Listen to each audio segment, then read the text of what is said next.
ओम श्री गणेशाय नमः। जय श्री कृष्णा। आज मैं श्रीमद् भागवत महापुराण के प्रथम स्कंद के अष्टम अध्याय के भावार्थों को पढ़ने जा रही हूँ, जिसमें राजा परीक्षित को श्रृंगी ऋषि का श्राप के बारे में बताया गया है। ओम नमो भगवते वासुदेवाय। सूत जी कहते हैं, अद्भुत कर्मा भगवान श्री कृष्ण की कृपा से राजा परीक्षित अपनी माता की कोख में अश्वत्थामा के ब्रह्मास्त्र से जल जाने पर भी मरे नहीं। जिस समय ब्राह्मण के शाप से उन्हें डसने के लिए तक्षक आया, उस समय वे प्राण नाश के महान भय से भी भयभीत नहीं हुए, क्योंकि उन्होंने अपना चित्त भगवान श्री कृष्ण के चरणों में समर्पित कर रखा था। उन्होंने सबकी आसक्ति छोड़ दी। गंगा तट पर जाकर श्री सुखदेव जी से उपदेश ग्रहण किया और इस प्रकार भगवान के स्वरूप को जानकर अपने शरीर को त्याग दिया। जो लोग भगवान श्री कृष्ण की लीला कथा कहते रहते हैं तथा उस कथा अमृत का पान करते रहते हैं और इन दोनों ही साधनों के द्वारा उनके चरण कमलों का स्मरण करते रहते हैं, उन्हें अंत काल में भी मोह नहीं होता। जब तक पृथ्वी पर अभिमन्यु नंदन महाराज परीक्षित सम्राट रहे, तब तक चारों ओर व्याप्त हो जाने पर भी कलयुग का कुछ भी प्रभाव नहीं था। वैसे तो जिस क्षण श्री कृष्ण ने पृथ्वी का परित्याग किया, उसी समय पृथ्वी में अधर्म का मूल कारण कलयुग आ गया था। भ्रमर के समान सारग्राही सम्राट परीक्षित कलयुग से कोई द्वेष नहीं रखते थे, क्योंकि इसमें यह एक बहुत बड़ा गुण है कि पुण्य कर्म तो संकल्प मात्र से ही फलीभूत हो जाते हैं, परंतु पाप कर्म का फल शरीर से करने पर ही मिलता है, संकल्प मात्र से नहीं। यह भेड़ियों के समान बालकों के प्रति सूरवीर और धीरवीर पुरुषों के लिए बड़ा भीरू है। यह प्रमादी मनुष्य को अपने वश में करने के लिए ही सदा सावधान रहता है। शौनकादि ऋषियों, आप लोगों को मैंने भगवान की कथा से युक्त परीक्षित का पवित्र चरित्र सुनाया। आप लोगों ने यही पूछा था, भगवान श्री कृष्ण कीर्तन करने योग्य बहुत सी लीलाएं करते हैं, इसलिए उनके गुण और लीलाओं से संबंध रखने वाली जितनी भी कथाएं हैं, कल्याणकामी पुरुषों को उन सब का सेवन करना चाहिए। ऋषियों ने कहा, सौम्य स्वभाव सूत जी, आप युग युग जिए, क्योंकि मृत्यु के प्रवाह में पड़े हुए हम लोगों को आप भगवान श्री कृष्ण की अमृतमय उज्जवल कृति का श्रवण कराते हैं, यज्ञ करते रहते हैं। उसके धुएं से हम लोगों का शरीर धूमिल हो गया है, फिर भी इस कर्म का कोई विश्वास नहीं है। इधर आप तो वर्तमान में ही भगवान श्री कृष्ण के चरण कमलों का मादक और मधुर मधु मिलाकर हमें तृप्त कर रहे हैं। भागवत प्रेमी भक्तों के लव मात्र के सत्संग से स्वर्ग एवं मोक्ष भी तुलना नहीं की जा सकती। फिर मनुष्यों के तुच्छ भोगों की तो बात ही क्या है। ऐसा कौन रस मर्मंग होगा जो महापुरुषों के एकमात्र जीवन सर्वस्व श्री कृष्ण की लीला कथाओं से तृप्त हो जाए। समस्त प्राकृत गुणों से अतीत भगवान के अचितन्य अनंत कल्याणमय गुणों का पार तो ब्रह्मा शंकर आदि बड़े बड़े योगेश्वर भी नहीं पा सके। आप भगवान को ही अपने जीवन का ध्रुव तारा मानते हैं, इसलिए आप सत्पुरुषों के एकमात्र आश्रय भगवान के उदार और विशुद्ध चरित्रों का हम श्रद्धालु श्रोताओं के लिए विस्तार से वर्णन कीजिए। भगवान के परम प्रेमी महाबुद्धि परीक्षित ने श्री सुखदेव जी के उपदेश किए हुए जिस ज्ञान से मोक्ष स्वरूप भगवान के चरण कमलों को प्राप्त किया, आप कृपया करके उसी ज्ञान और परीक्षित के परम पवित्र उपाख्यान का वर्णन कीजिए, क्योंकि उसमें कोई बात छिपाकर नहीं कही गई होगी और भगवत प्रेम की अद्भुत योग निष्ठा का निरूपण किया गया होगा। उसमें पद पद पर भगवान श्री कृष्ण की लीलाओं का वर्णन हुआ होगा। भगवान के प्यारे भक्तों को वैसा प्रसंग सुनने में बड़ा रस मिलता है। सूत जी कहते हैं, अहो विलोम, जाति में उत्पन्न होने पर भी महात्माओं की सेवा करने के कारण आज हमारा जन्म सफल हो गया, क्योंकि महापुरुषों के साथ बातचीत करने से मात्र से ही नीच कुल में उत्पन्न होने की मनोव्यथा शीघ्र ही मिट जाती है। फिर उन लोगों की तो बात ही क्या है जो सत्पुरुषों के एकमात्र आश्रय भगवान का नाम लेते हैं। भगवान की शक्ति अनंत है, वे स्वयं अनंत हैं। वास्तव में उनके गुणों की अनंतता के कारण ही उन्हें अनंत कहा गया है। भगवान के गुणों की समता भी जब कोई नहीं कर सकता, तब उनसे बढ़कर तो कोई हो ही कैसे सकता है।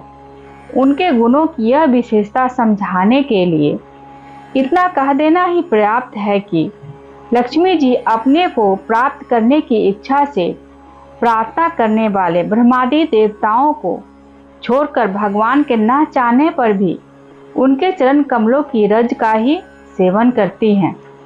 ब्रह्मा जी ने भगवान के चरण कमलों का प्रालक्षण करने के लिए जो जल समर्पित किया था, वही उनके चरण नखों से निकलकर गंगा जी के रूप में प्रवाहित हुआ।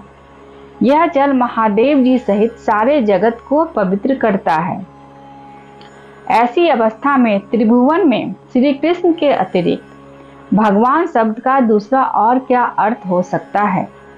जिनके प्रेम को प्राप्त करके धीर पुरुष बिना किसी हिचक के देह गेह आदि की दृढ़ आसक्ति को छोड़ देते हैं और उस अंतिम परमहंस आश्रम को स्वीकार करते हैं, जिसमें किसी को कष्ट न पहुंचाना और सब ओर से उपशांत हो जाना ही सब धर्म होता है। सूर्य के समान प्रकाशमान महात्माओं, आप लोगों ने मुझसे जो कुछ पूछा है वह मैं अपनी समझ के अनुसार सुनाता हूँ। जैसे पक्षी अपनी शक्ति के अनुसार आकाश में उड़ते हैं, वैसे ही विद्वान लोग भी अपनी अपनी बुद्धि के अनुसार ही श्री कृष्ण की लीला का वर्णन करते हैं। एक दिन राजा परीक्षित धनुष लेकर वन में शिकार खेलते हुए गए थे। हरिण के पीछे दौड़ते दौड़ते वे थक गए और उन्हें बड़े जोर की भूख और प्यास लगी। जब कहीं उन्हें कोई जलाशय नहीं मिला, तब वे पास के ही एक ऋषि के आश्रम में घुस गए।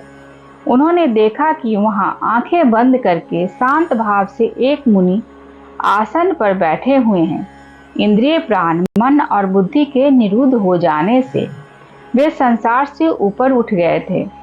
जगत स्वप्न सुषुप्ति तीनों अवस्थाओं से रहित निर्विकार ब्रह्म स्वरूप तूर्य पद में वे स्थित थे। उनका शरीर बिखरी हुई जटाओं से और कृष्ण मृग चर्म से ढका हुआ था। राजा परीक्षित ने ऐसी ही अवस्था में उनसे जल मांगा, क्योंकि प्यास से उनका गला सूख रहा था। तब राजा को वहां बैठने के लिए तिनके का आसन भी न मिला। किसी ने उन्हें भूमि पर भी बैठने को न कहा।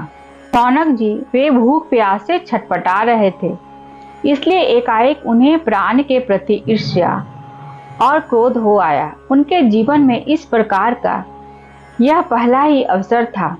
वहां से लौटते समय उन्होंने क्रोधवश धनुष की नोक से एक मरा सांप उठाकर ऋषि के गले में डाल दिया और अपनी राजधानी में चले आए।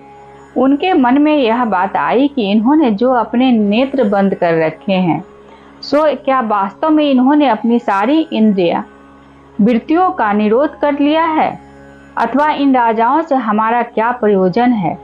यो सोचकर इन्होंने झूठ मूठ समाधि का ढोंग रच रखा है। उन समीक मुनि का पुत्र बड़ा तेजस्वी था। वह दूसरे ऋषियों के साथ पास ही खेल रहा था।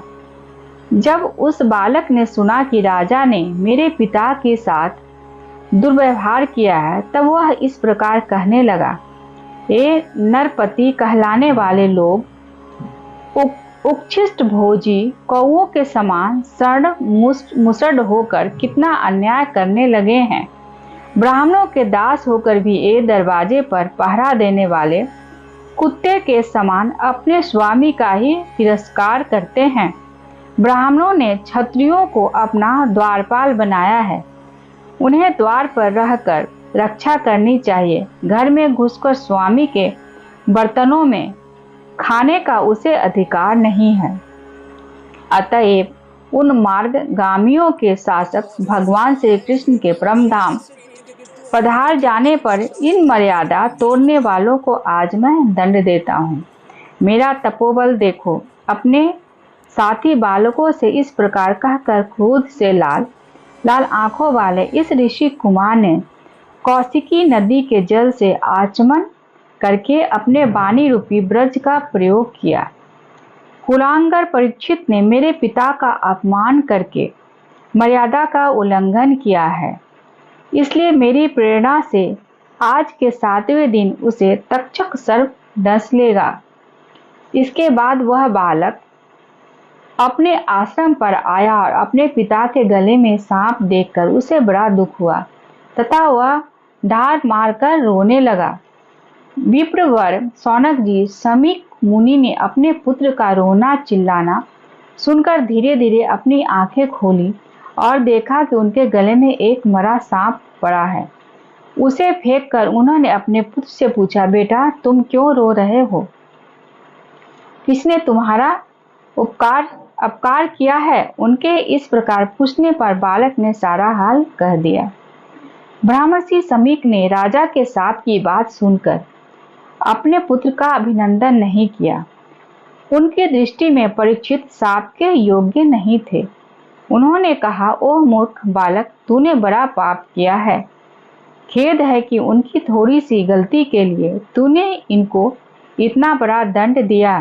तेरी बुद्धि अभी कच्ची है। तुझे भागवत स्वरूप राजा को साधारण मनुष्यों के समान नहीं समझना चाहिए, क्योंकि राजा के दुस्सह तीर से सुरक्षित और निर्भय रहकर ही प्रजा अपना कल्याण संपादन करती है। जिस समय राजा का रूप धारण करके भगवान पृथ्वी पर नहीं दिखाई देंगे, उस समय चोर बढ़ जाएंगे और आरक्षित भेड़ों के समान एक क्षण में ही लोगों का नाश हो जाएगा। राजा के नष्ट हो जाने पर धन आदि चुराने वाले चोर जो पाप करेंगे, उसके साथ हमारा कोई संबंध न होने पर भी वह हम पर भी लागू होगा, क्योंकि राजा के न रहने पर लुटेरे बढ़ जाते हैं और वे आपस में मारपीट गाली गलौज करते हैं। साथ ही पशु, स्त्री और धन संपत्ति भी लूट लेते हैं। उस समय मनुष्यों का वर्णाश्रमाचार युक्त वैदिक आर्य धर्म लुप्त हो जाता है। अर्थ, लोभ और काम वासनाओं के विवश होकर लोग कुत्तों और बंदरों के समान वर्ण संकर हो जाते हैं। सम्राट परीक्षित जो बड़े ही यशस्वी और धर्म धुरंधर हैं, उन्होंने बहुत से अश्वमेघ यज्ञ किए हैं और वे भगवान के परम प्यारे भक्त हैं। वे राजर्षि भूख प्यास से व्याकुल होकर हमारे आश्रम पर आए थे। वे शाप के योग्य कदापि नहीं है। इस नासमझ बालक ने हमारे निष्पाप सेवक राजा का अपराध किया है। सर्वात्मा भगवान कृपा करके इसे क्षमा करें। भगवान के भक्तों में जो बदला लेने की शक्ति होती है, परंतु वे दूसरों के द्वारा किए हुए अपमान, धोखेबाजी, गाली गलौज, आक्षेप और मारपीट का कोई बदला नहीं लेते। महामुनि समीक को पुत्र के अपराध पर बड़ा पश्चाताप हुआ। राजा परीक्षित जो उनका अपमान किया था, उस पर तो उन्होंने ध्यान ही नहीं दिया। महात्माओं का स्वभाव भी ऐसा होता है कि जगत में जब दूसरे लोग उन्हें सुख दुखादि द्वंद्वों में डाल देते हैं, तब भी वे प्राय हर्षित या व्यथित नहीं होते, क्योंकि आत्मा का स्वरूप तो गुणों से सर्वथा परे हैं। आज मैं श्रीमद् भागवत महापुराण के प्रथम स्कंद के 8वें अध्याय के भावार्थों को पढ़ी हूँ। यदि मेरे से कोई त्रुटि हुई होगी तो मुझे क्षमा करेंगे। जय श्री कृष्ण।